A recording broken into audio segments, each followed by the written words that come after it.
Hey, before we jump in on this episode, I wanted to tell you about something that's coming up that is super exciting in whole parent world. I am running my 5 brain hacks that will change your life workshop. Again, it's a free workshop for parents of toddlers to teens. It's a really cool workshop where I walk through 5 of my top brain hacks that I use with parents every single day inside my membership, inside my courses, that really lead to lifelong relationship change. So if you listen to the podcast and you really like the podcast, you resonate with it, and you are looking to go deeper with me, you should sign up for one of the slots. There's 2 slots, this time an evening slot and a morning slot, although I don't know where you are in the world, so maybe it's not going to be evening and morning for you, but it's evening and morning for me. And yeah, I'm going to go on live. It's kind of a interactive thing where there will be probably a couple hundred people on the call, 100, maybe 200 people on the call. And we just go back and forth and we have a really cool conversation about brains and parenting and how we can parent more effectively. If that's something that you would be interested in, all you got to do is go to the very bottom of the show notes here and you will see the first link in my links that are for you will be a link to register for one of those time slots. You feel free to register for both if you don't know which one you can attend. But yeah, you want to make sure that you make that. There's no replay, so it's not like that's someday going to be on the podcast. The only way to do it is to be there live. And so see if it works with your schedule. And I would love to see you there. I think it's going to be really awesome. And I know you're going to love it. You're in the line at pickup and another parent is laughing, saying something like, "They were playing war again today," like it's nothing, like it's the weather. You smile back and nod and spend the entire drive home replaying that word in your head.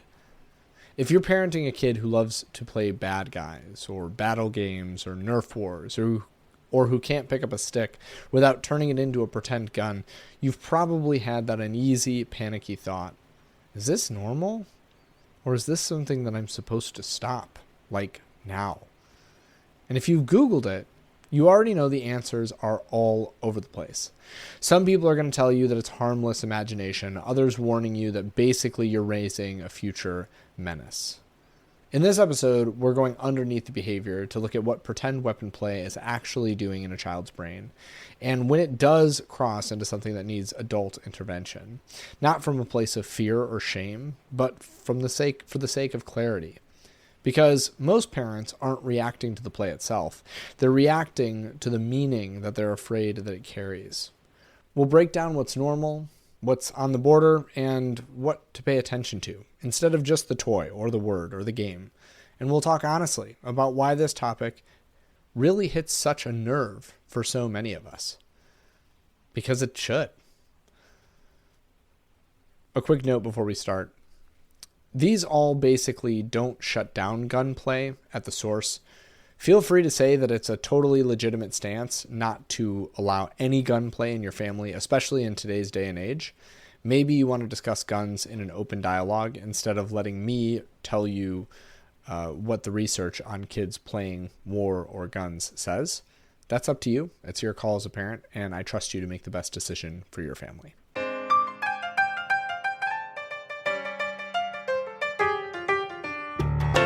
Welcome back to the Whole Parent Podcast. Today, the weather is rain. Rain. So if you hear in the background what sounds like a bunch of rain, it's because I am out here on the porch and it is pouring. Thankfully, there's no water coming through this porch and the front porch of my house where my kids play, and there's carpet, unfortunately. It does tend to leak like crazy. This porch only leaks when the rain comes sideways because of like crazy wind or something. But when it comes through these windows, it can flood too. So just suffice it to say, when you live in a 100-plus-year-old house, sometimes it's not always dry. And I did have to fix the sump pump more than once today already. This is a heavy topic today. And, I have a million stories about my kids playing guns, and I'll just start by saying that when my wife and I were we had our first, and he was young, like maybe 3 or 4, and he would want to pick up a blaster or whatever. We were pretty hard stance, no gun playing, no guns in the house. And still, the word gun is a little bit triggering. I'm sorry to use that word, but is a little bit triggering to me. I would rather call them blasters or something like that. But we dug into the research, my wife and I, and what became exceedingly clear as we learned more about child development and weren't just going from our kind of initial visceral responses, was that there is a place for play to help kids process some of these big things. And really the story that I want to tell is why I think this is an important topic today. And that is because we live in a society where for the last several years, and I don't know what the statistics are for the year that just finished yet, but for the last several years, guns have been the leading cause of death in children. Now, some of that has to do with increased safety measures in cars and cancer. I don't want to, make statistics tell an incomplete story here or something like that, lest I be accused of manipulating the data. But nevertheless, guns are the leading cause of death in children, not the leading cause of accidental death, the leading cause of death. And so it is really important that we ask serious questions about firearms. This is not an episode about whether or not you should allow your kid to go over to somebody's home where there is a known firearm. That may be a conversation that you need to have. This is not a conversation today really about school shooters, although we'll touch on that, even though that's obviously a really important topic. And that topic has been really kind of a driving mission for me, awareness around school shooters and prevention of school shooters and things like that in comprehensive gun reform. This episode is not even about that. It's not even about gun reform. But if you are interested in school shootings or not interested in them, if this is a topic that is important to you, I would recommend watching a documentary that I was able to screen this fall before it came out. It's available everywhere now. It's called All the Empty Rooms. And it's a documentary about students who were killed in mass shootings in their schools and their homes, their home life. It's not really a documentary about guns. It's a documentary about the aftermath of a school shootings global and nationwide in the United States. Because this is kind of a unique problem in the United States that we have more gun deaths than basically any other developed nation. And so all of this to say, it's important that we talk about how our kids play with these topics, because play is the way that trauma is processed by kids. And if you don't think that kids are keenly aware of guns and guns' effect on society and the scariness that is guns, I want you to just banish that lack of concern from your mind. Kids are aware of this, not only because they go to schools where they do active shooter drills and things like that, but because this is all over our cultural conversation. There was a gun-related death that has been all over the news in the recent days. It wasn't a child, but it was the mother of children who was killed by an ICE agent in Minneapolis. That's the context under which, I'm recording this episode. It was not planned to record it. I was not like I heard that story and said, I need to record this episode. I was planning to record this episode, and then that happened. Such is the prevalence of gun violence. And so our kids are experiencing this all over the place. They are aware of it, and they pick up on so much more than we are even aware that they pick up on. And so with that being the case, I am not surprised when I get lots of questions about guns. And it's a hot topic. It is a topic that draws lots of very visceral reactions. Again, the statistics are there.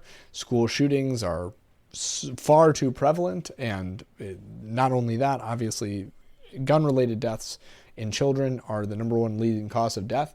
Those are statistics that you can't ignore. And so I'm not surprised, but I boldly go into this topic and hope that it can provide some tools.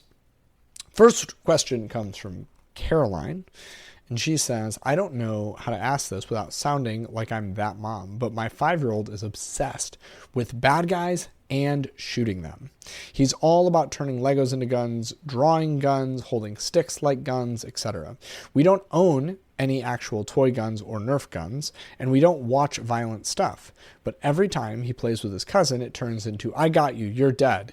And it makes my stomach drop. I keep saying, we don't play like that. And then he just goes right back to it later. Am I supposed to be shutting this down harder, or am I overreacting? Because it feels not great.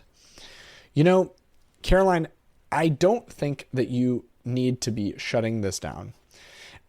That said, I think that we can reframe it, and I think that we can have conversations around it.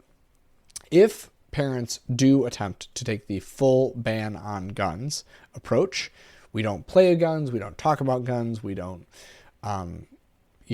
play killing, we don't, any of that stuff. What usually happens is that becomes a taboo for kids that they are really interested in.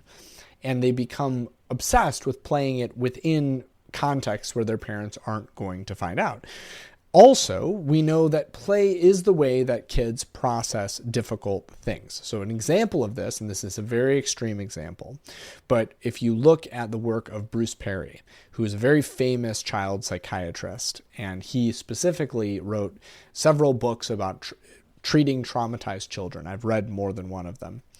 And in his work as a child therapist to traumatized children, he often plays or role plays or plays out their trauma happening to them. Not that he's directing it. He is a passive participant. But the kids will try and play like if they had a parent who was brutally attacked or something like that. They will actually play out that scenario over and over and over again in order to kind of bring it into their world. Another example of this is from the book Free to Learn by Peter Gray, who is a play specialist and a brilliant play researcher.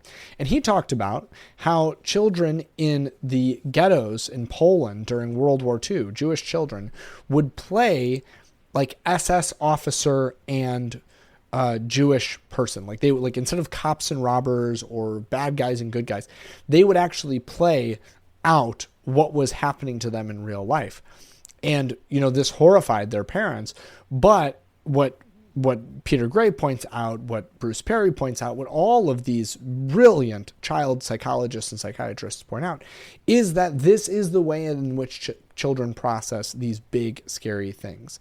And so what your child is experiencing, not always, but often, is a playmate brings in something that elevates the stakes of a game, like a pretend gun, or like death, or something like that. And they bring in this topic or this idea in order to kind of gain severity. And I want to just pause here and say that if you are a person who actively engages in the kind of renaissance that is modern television, where, why did I say television, not TV, modern shows. If you look going back the last 20 years in kind of this renaissance that we're experiencing, where a lot of the best stories are being told via big budget TV episodes, tens of millions of dollars per episode TV shows, what you come across is that all of the kind of biggest top shows that are not soap operas are shows that include a lot of high stakes, stressful scenarios like Game of Thrones, like The Walking Dead, like I'm trying to think of the more recent ones.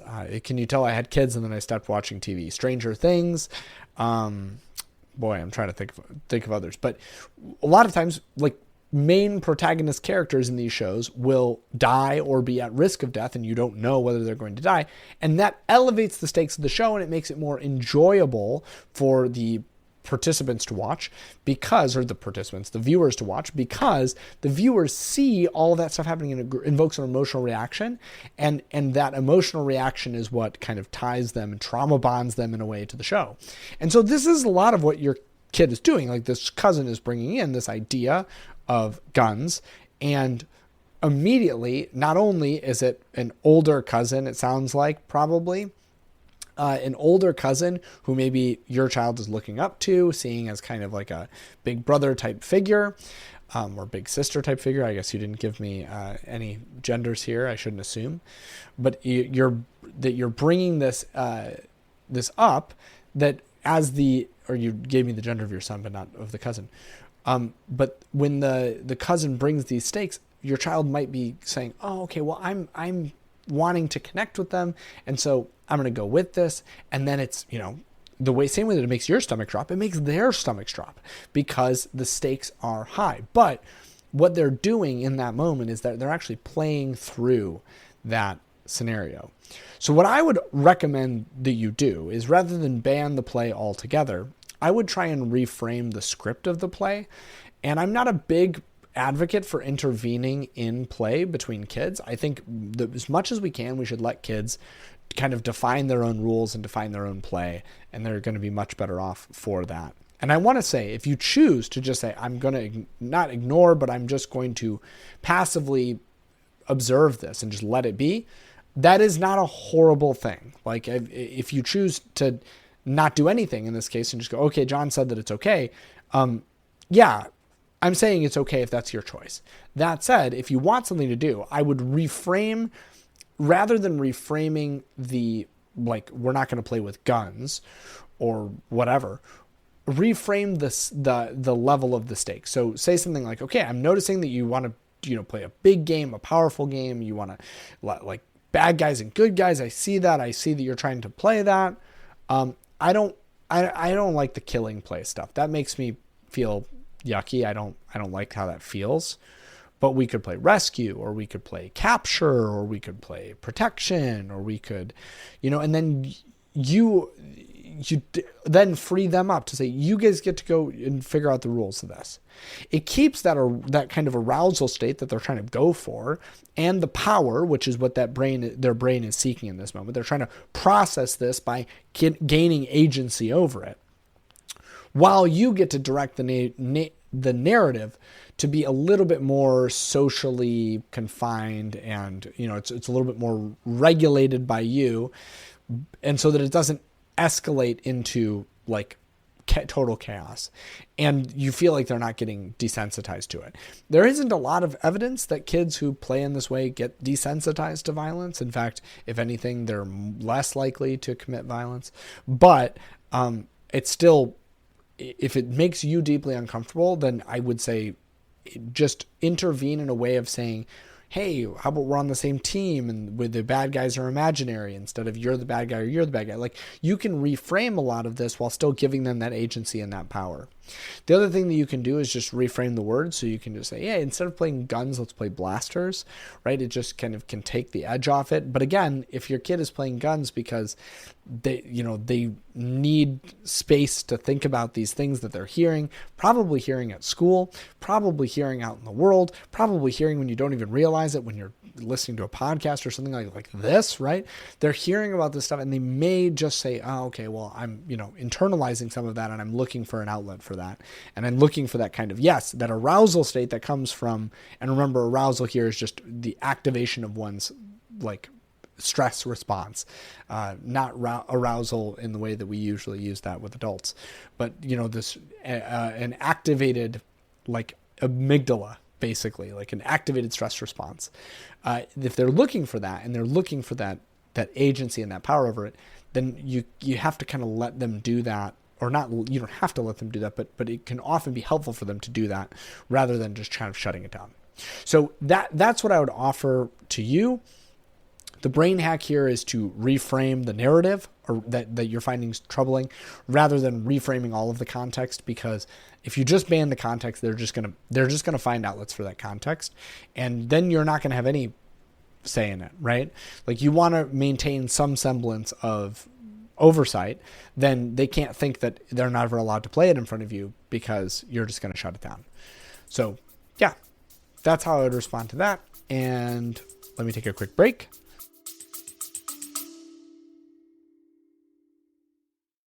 Hey, I want to pause for a moment and talk directly to you, because if you've been listening for a while, you know that I don't have any sponsors on this show. I have done very few ads. I take the ones that I get. But the truth is, this podcast actually costs me money to produce. It takes time. It takes me getting childcare. It takes equipment. And it's something that I do genuinely because I believe in helping parents feel less alone and more supported. It's like social media videos that I make. I don't make money off of those. I don't make money off of my email list. And so if this podcast or any of those other things has helped you have that moment of like, oh my gosh, I'm not failing, my kid's not broken, I can actually do this, and have that confidence to parent consistently with brain-based techniques or evidence-based strategies, I want to gently ask you to consider supporting the show on Substack. It's completely voluntary. There's no paywall. There's no real exclusive content that you're missing out on.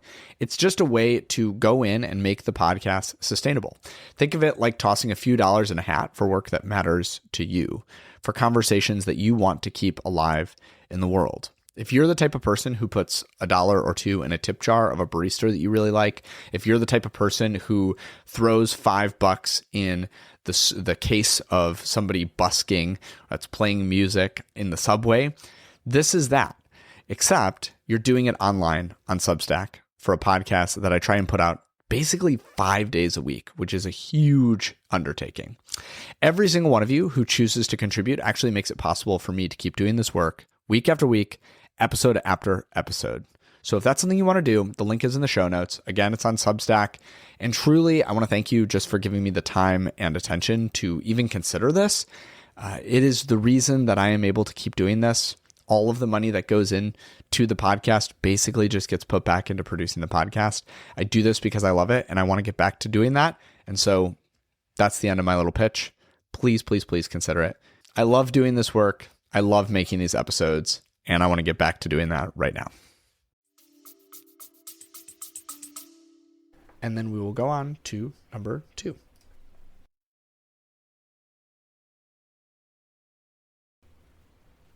Our second question is from Jamie in the membership. I think we've actually had another question from Jamie in the membership in the past, but that's kind of the nice thing about the membership. There's not a ton of people who are super active in it, and so you get all of your questions answered. So here's another one for you, Jamie.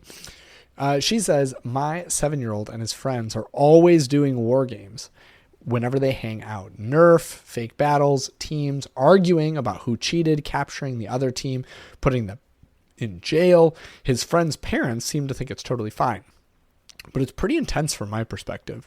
And he comes home super amped and then melts down over nothing. I feel like it's coming from the play. Like he can't come back down after all of it. Do some kids just not handle this stuff well? What do you think? Jamie, fantastic question.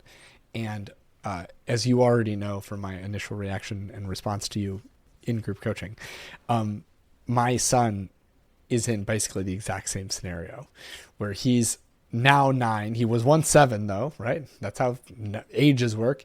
He was once 7 with friends who he went over to their next door house, and they are from Jordan and they play blasters and guns and nuking and all of the ways in which little kids tend to just act out their most extreme violent fantasies. These kids do that.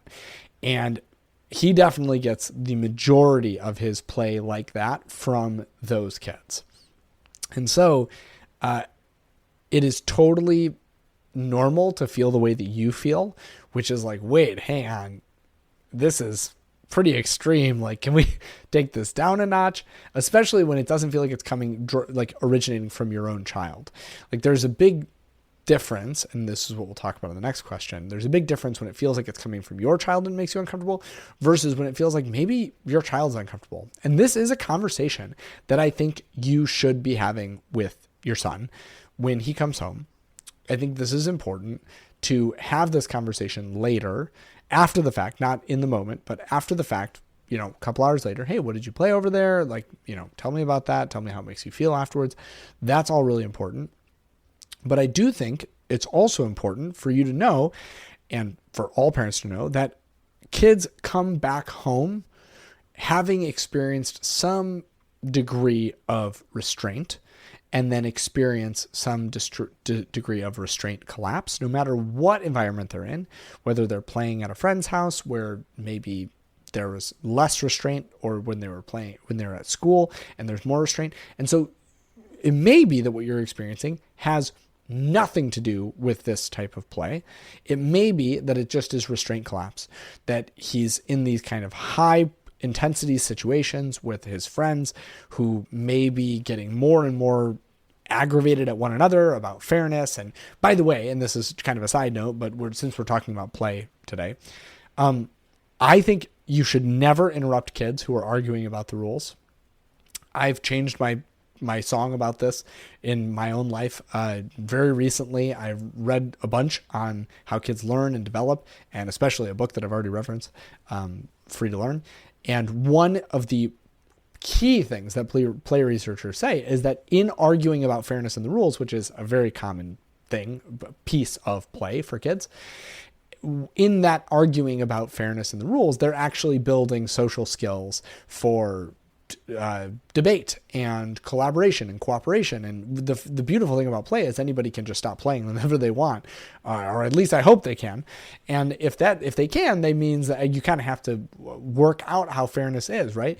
And this happens in our house with our kid and the siblings that come over all the time, where, I really encourage them to just kind of work it out, but they struggle to, and sometimes they want to default to going on and going next door and getting their mom to be the judge and jury for who was right and who was wrong in this fairness debate that they're having.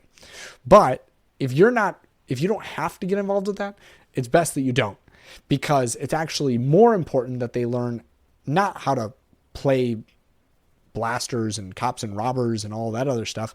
That's a fine thing for them to play, as we've already talked about to some extent and within reason.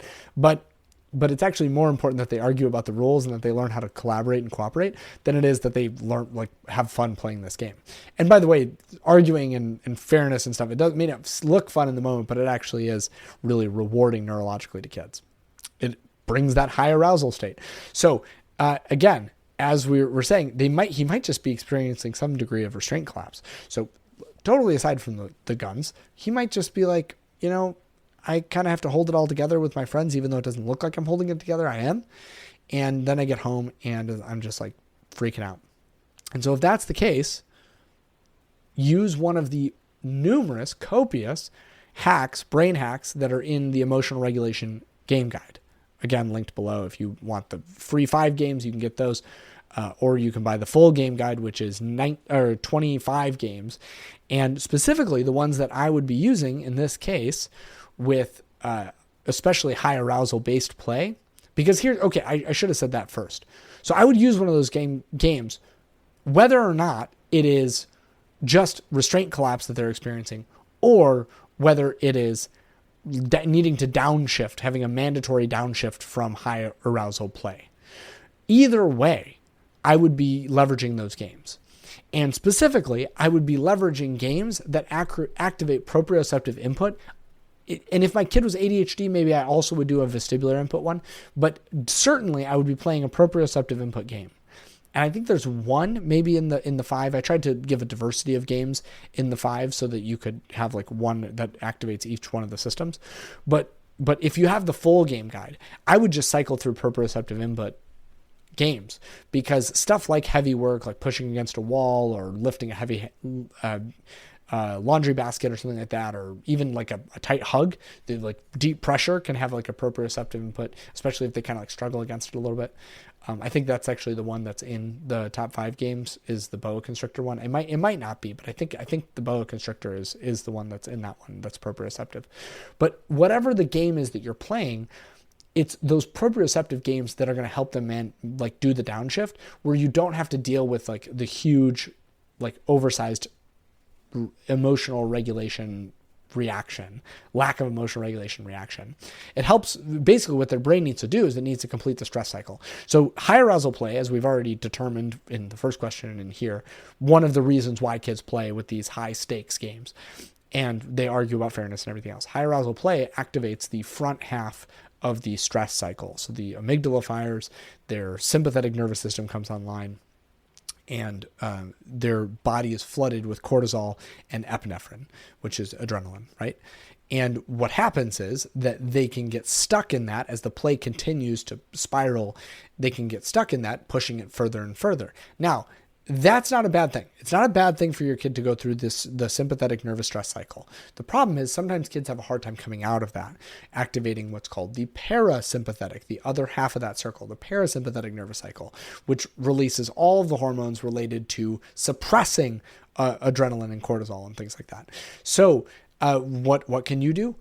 Any of the proprioceptive input hacks, really any of the emotional regulation games, but especially the proprioceptive ones when it's a high arousal state, can immediately activate the parasympathetic nervous system, which then kind of organizes their nervous system and gets them back online. Otherwise, they get stuck in like looking for stressful things out in the world. So if you've ever been in this place yourself, you have like a bad day at work, or you have a bad, something goes really bad in your life, and you get cut off in traffic. I mean, this is a classic one, right? People get cut off in traffic and then they get to work and they can't come down from that kind of high cortisol state. And what happens is they just are looking for a fight. They're just going around the world looking for a fight. And anybody who gets in their way, they find a fight. Why? Because that person was looking for a fight. And a fight really only requires one person to begin, right? Which it takes one person fighting out. Now, many parents wind up going immediately from, my kid is trying to fight with me. Okay, great. I'm going to go authority mode. I'm going to go power struggle mode. I'm going to take back control. Okay, now you're just more threatening to your kid, which just sends them deeper into their state of dysregulation. So I would be doing the opposite. I would provide the calm home environment, which is necessary for that restraint collapse to have a place to go, but also use some of those emotional regulation games that can complete the stress cycle. What does this have to do with playing weapons and guns? Because that's what the episode's about. All of these games are by necessity high arousal games. So if you find a kid who just seems like they're just not cut out for this stuff, that they just don't handle this stuff well, absolutely, there is space and time, an hour after they come home, after they're regulated, after they've had something to eat, whatever, to go, hey, do you like playing this? And teach your child to advocate for themselves if they don't. But they may come back to you and go, yeah, I do. I just have a hard time coming out of it. Okay, well then here's some of the tools that we can use together. Remember, your child is the hero of their own story. This is something that I write in my book. Your child is the hero of their own story. You're not the hero. You're the guide. They may say, yeah, you know what? I really struggle with that game, but I actually want to keep playing it. That's their call. They may say, yeah, you know what? I really don't like playing guns. It just makes me really nervous and uncomfortable. I have a kid like that. Makes me really nervous and uncomfortable. How can I talk to them and say, I don't want to do that? And now, as their guide, again, you're not the hero. You're not going to pick up the phone and go, hey, mom next door, don't you let them do this because it bothers my son. That's not the way to handle this at 7 years old. The way to handle this is to say, here's what you do. Here's how you talk about that. If it doesn't work, if they pressure you or whatever, you come back to me. We come up with a new plan. You don't have to be the hero. You give them the tools, and then you go from there. All right, let me take one more break, and then we're going to talk about what happens when a kid is the driving force behind the guns. Question number 3, Delilah emailed in a while back to say, this might sound weird, but my son doesn't just play shooting. He won't stop, even when other kids don't like it or are even crying. Not in a mean way exactly, but he doesn't seem to notice when they're upset. I end up dragging him away and feeling embarrassed. My husband tells me he's just a kid, but it doesn't feel like just play when he won't stop. I'm worried that there's something wrong with him or that I messed up somewhere. Delilah, this is a great question and how I already emailed back to you. I don't ever think there's anything wrong with taking your kid in to be assessed if you feel like there's something going on. If you have a kid who's just absolutely like pathologically obsessed with weapons and guns and violence, there may be a conversation to be had. And I think people get really scared away by bringing their child to a child psychologist or something like that. But it's totally normal to bring a child in for a one-time visit or two or three sessions and then never go back again. I think some parents think if I bring my kid to a child psychologist, they're going to diagnose him with something, this, that, and the other. And then they're going to be in therapy once a week for the rest of their life for the next 80 years. That's not always true. In fact, that's probably, 99% of the time not true.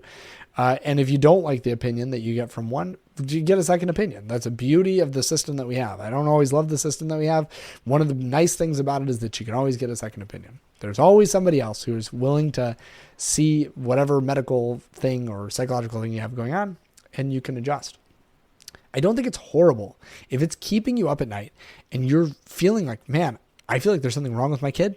It's not the end of the world to bring them in and get them assessed for something like that, because a child psychologist is going to be able to have a conversation, sit down with them again, maybe once, maybe twice, whatever.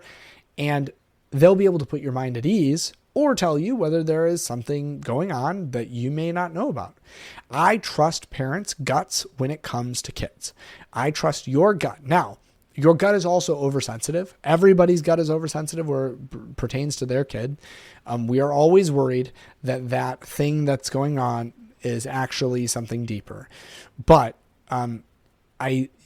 what I see time and time again in the horrible scenarios that we see played out when tragedies do happen and when a child is truly, truly struggling and then does something horrible, commits a violent act, is that the parents say, I was not involved enough to know. And so what I'm hearing here is you're involved enough to be aware that there's something here, and I don't think it's a horrible thing to get a child assessed. Now, I don't think you have to if they're not committing actual violence. Again, I'm not a psychologist. I'm not the one that's going to make that call for your child. I'm not a psychiatrist. I can't make that call for your child. But what I can tell you is that in that moment, there is going to be a desire for you to make him stop. And what I can give you is some insight into that. So if you feel like you want to get your child assessed and it's just going too far, if you ever have a kid who is, say you have a firearm in the home, I don't recommend it. To be honest, we know that children are far more likely to be the victims of a firearm-related injury or death if there is a firearm in their home. There is not a lot of data out there to support the idea that if you have a gun in your home, you're going to be able to protect your child better than if you don't. It's actually much more likely that your child's going to be shot by that gun in your home than that you are going to ever protect them with it. That is just the raw data there. So I just want to say that maybe I'm giving away my bias here. We don't own any firearms. We would never own firearms when we have children in the home, just because of the statistics related to that. And I'm just not, I care too much about the data to bypass that.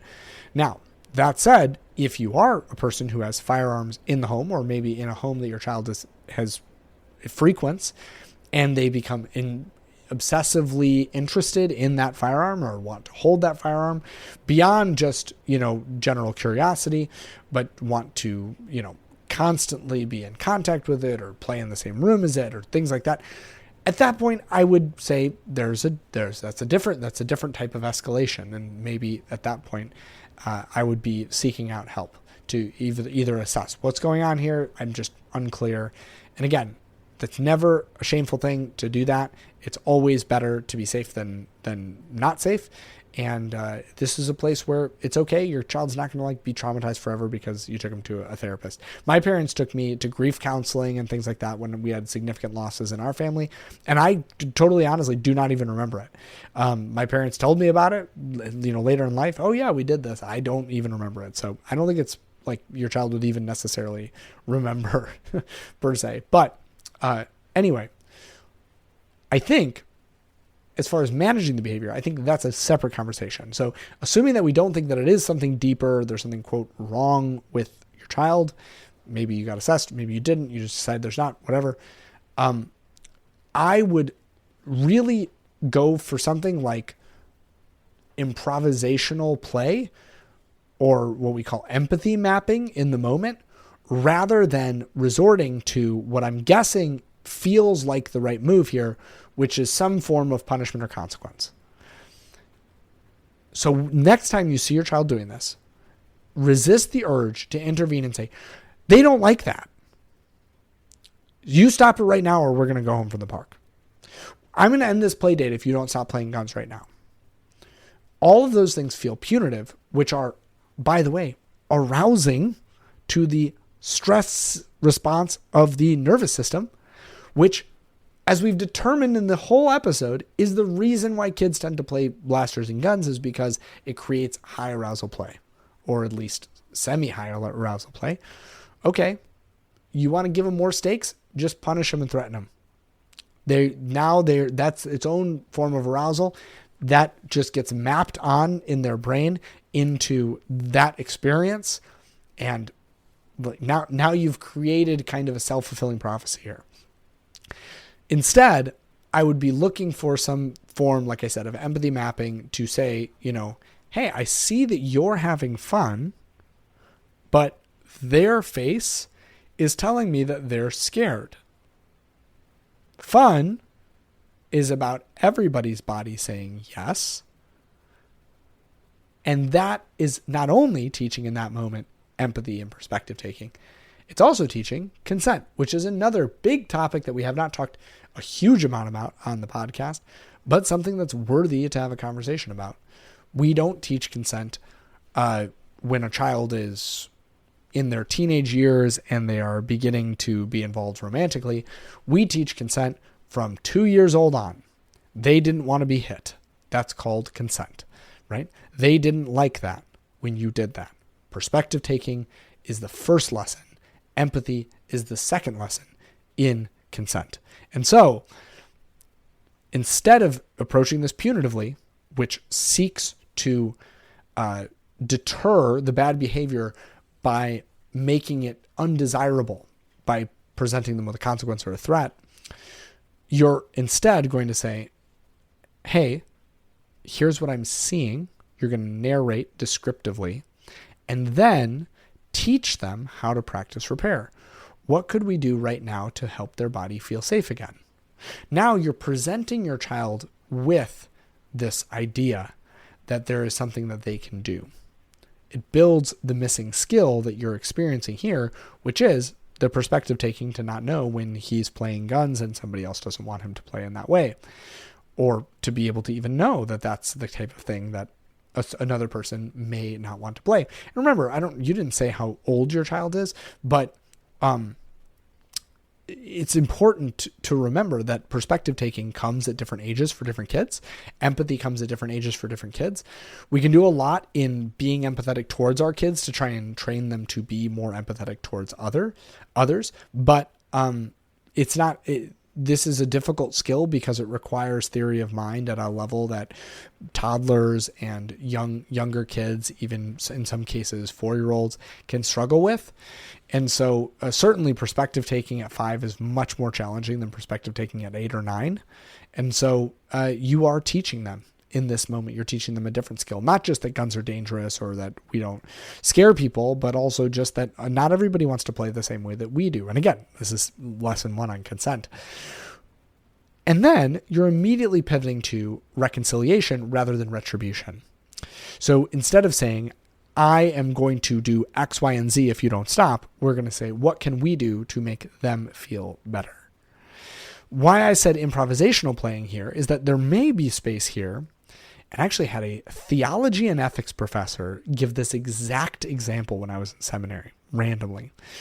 But she had a nephew who was playing guns, and she said that instead of saying, I don't like when you do that, he was shooting everybody pretend at his family Christmas gathering or something. And this professor said, instead of saying I don't like when you play that way, don't play that way with me, she improved. And so he pretended to shoot her, and she said, oh, if you had really shot me, that would have really hurt me bad, and I could have even died. Did you ever think about that? Have you thought about what game we're playing? And it was not in a shaming way or in a scary way, but just in saying I didn't like that. What can we do differently? And he immediately, she said, snapped into doctor mode where he was like, it's okay. It was an accident. I can save you. I'm going to be a doctor now. And he was like a surgeon, and he was, I'm going to get the bullet out and I'm going to save you. And she then was like, yeah, he was a little older. So I was like, yeah, you can't always save people. It's kind of one of those things that when you shoot somebody, you can't take it back. Like that's part of the whole thing. But I'm really glad that your instinct was to heal and to help. And again, I just want to point out how powerful play was in that interaction, even between adult and the child, which, by the way, play between adults and children is not the same as play between children and their peers. Like that, it's just functionally different. We know that their brains operate differently. When there's an adult involved in play, a child's brain is not truly in play state. They're always kind of deferring to the adult rather than taking ownership and agency. And so I'm not saying that it was like a perfect example of play or anything like that, or the greatest example of play in the history of the world, but even in just such a simple example, she was able to redirect that and into a place that was more healing and healthy.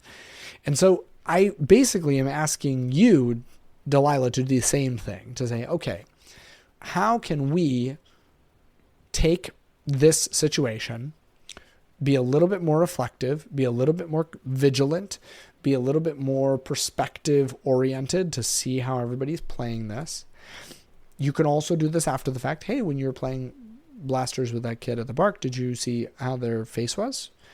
Do you think that they liked the game, or do you think that they didn't like the game? Like, you can give them kind of those types of leading questions where they can fill in the gaps. You don't have to do all of this in the moment if you don't want to interrupt the play, which I understand.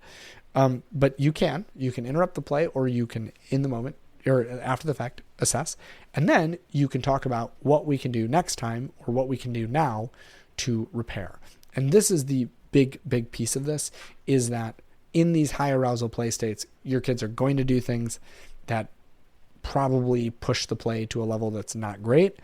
And what we can do when that happens is we can offer them an alternative of how to play in a different way.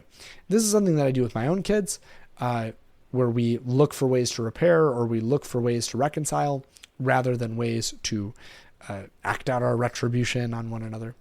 But it's really, really healthy relationship building stuff. And beyond the talk about playing with guns or how we play with guns or anything like that, this is just good life skills for kids. This can be the same when they don't take turns, right? Rather than intervening and say, if you don't start taking turns, we're going home from the park. You can say, hey, let's look at how they look right now. They're pretty upset that they didn't get a turn. Yeah. What can we do that can help them feel better? Is much more effective tool when navigating conflict. And there is conflict when there is play in this way, more often than not. Again, that's just high arousal play. So that's what I have for you in this episode. I trust you to make the right decision for your family, whether you want to allow this type of play or not. Again, I think that there is a big kind of caveat here, which is that we live in a society, if you live in the United States, no matter where you live in the United States, where firearms are a clear and persistent topic of conversation. Kids are going to hear about this. They are going to be exposed to it when they go to school. Like I said, they are going to be exposed to active shooters. It's not, hopefully not active shooters, but active shooter drills. I should have been more careful in how I said that. Obviously, as I already plugged at the beginning, if you'd like to go and watch a movie about the importance of comprehensive gun reform, All the Empty Rooms is streaming now, I believe, on Netflix. It's a fantastic documentary. It's 31 minutes. You should go and watch it. But I hope this episode gave you some way of processing these things and thinking about these things. And yeah, I'll see you tomorrow.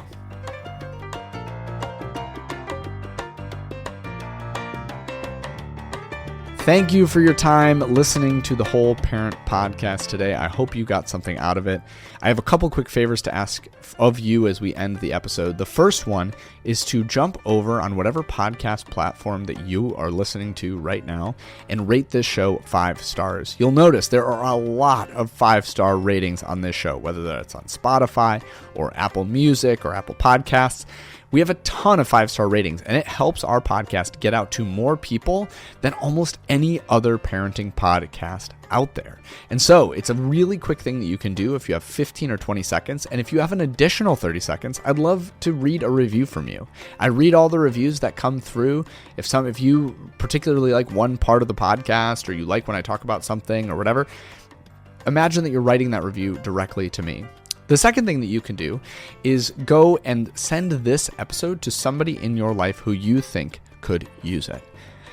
Think about all the parents in your life. Think about your friends, your family members who could use a little bit of help parenting. It's vulnerable to share an episode of a parenting podcast with them. I get it. But imagine how much better your life is as a result of listening to this podcast, of following me on social media, of getting the emails that I send out.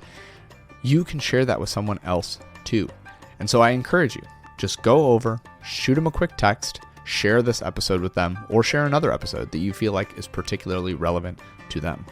The last thing you can do is go down to the show notes at the bottom. And like I said, in the mid-roll, you can subscribe on Substack. It's $5 a month or $50 a year. I don't have that many people doing it, and yet the people who are doing it have made this possible. And so if you like this episode, if you like all of the episodes, if you want them to continue, the only way that I can keep making them is through donor support, free will donations to the podcast. Please, please, please, please, as you're thinking about the end of this year, as you're thinking about your charitable giving, I know I'm not a 501c3. You can't write it off on your taxes, but if you'd like to give me a little gift to just say thank you for what you've done this year, the best way to do that is over on Substack. Again, $5 a month, $50 a year. It's not going to break the bank. It's probably less than you spend on coffee every week. Definitely less than you spend on coffee every week. Maybe less than you spend on almost anything, right? $5 a month is very, very small, but it goes a long way when it's multiplied by all of the different people who listen to the podcast and sending that over to me. I get all of that money.